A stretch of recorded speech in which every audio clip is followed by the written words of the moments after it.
Si Menda ug ang Baganing Gitahapan nga mao si Mangulayon. Linguistics and Stylistics Analysis.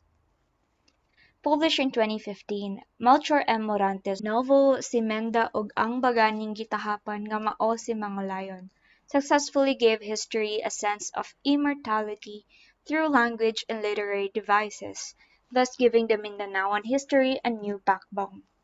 With the novel's aim to revitalize the post-colonial history of revolt in Mindanao, Melchor M. Morante, also known as Carl Gaspar, made use of a unique system of language to both make the history of Mindanao renowned to the modern Mindanaoans and give tribute to the language of the Taga-Kaulo.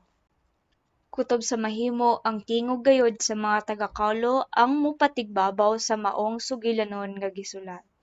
Carl Gaspar said that he would try hard to make the voice of the Taga-Kaulo really evident in the story. The author himself explains the language he was using as a mixture of Binisaya and Taga-Kaulo to make the material both accessible to the local readers of Mindanao and also showcase the language and the voice of the Taga-Kaulo. This is why the novel contains a glossary at the near end of the book. This kind of writing technique is no longer new, yet we couldn't ignore the possibility that the readers would already become subjects to a kind of system of language where some words are alien to the readers. He may be a Bisaya or a Taga-Kaulo. Either to the Bisaya readers or the Taga-Kaulo readers, the novel would also be inconvenient to read, but the anthropological sensitivity of the author would help out on letting the readers understand this kind of discourse. But as we think about it, the story was also told from the point of view of the author, who is not an indigenous person himself, but an anthropologist, a theologian, and a writer. From here, we could already infer that the novel exhibits heteroglossia, where we can hear the voices not just of the author and the characters, but also the community of Taga-Kaulo. This is what Bakhtin calls as ventriloquating, where the author expresses the differentiated socio-ideological position of the author amidst the heteroglossia of his epoch. The third-person point of view used in the novel is justified since it aims to give an omniscient view of the fictionalized history of Mindanao. The title itself promises that the novel is going to be about Menda, who is the central female character of the novel. The other character which the title promises to focus on is Mangulayon, the warrior of the Bagani who killed Governor Bolton in 1800s.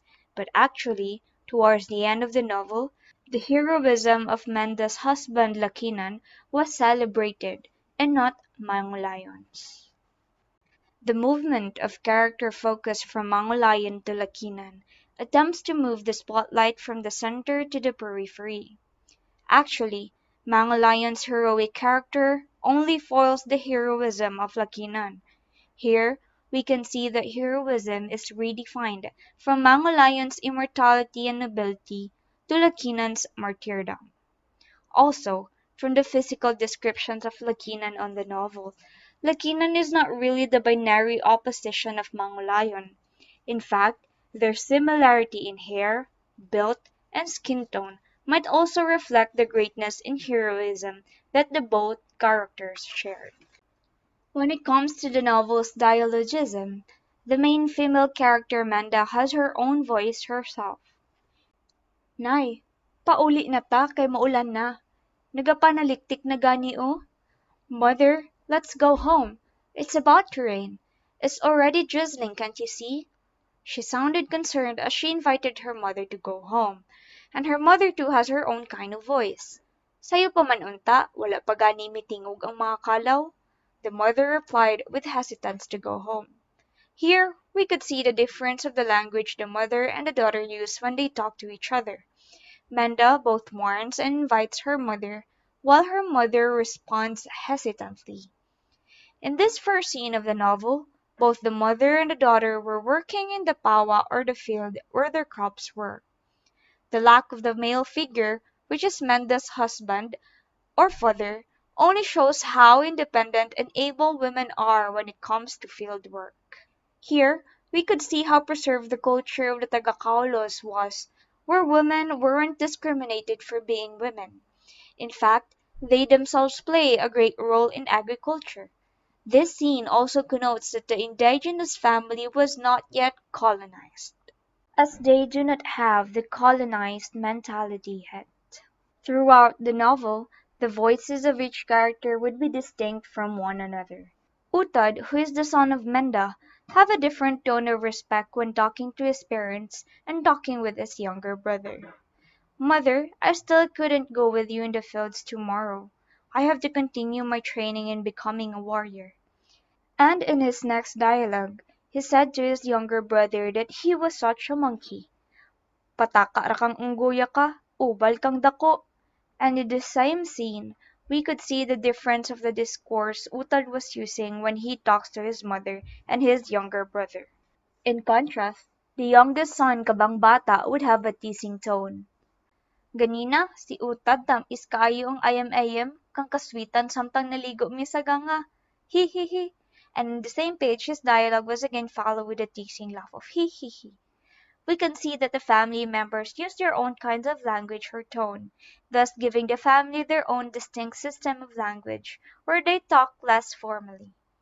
They have their own speech types even if they share the same system of language. This is my wife Menda, and this is my child. Sit down first, Dato Bage. Here, we can see how respectful the tone of Lakinan was towards the chieftain.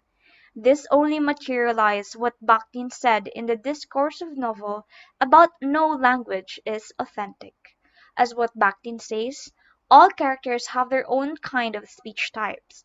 In this novel, the buyag or the widows have their own, just like how the warriors or the bagani, the bobay or the females, and the American constabulary has their own.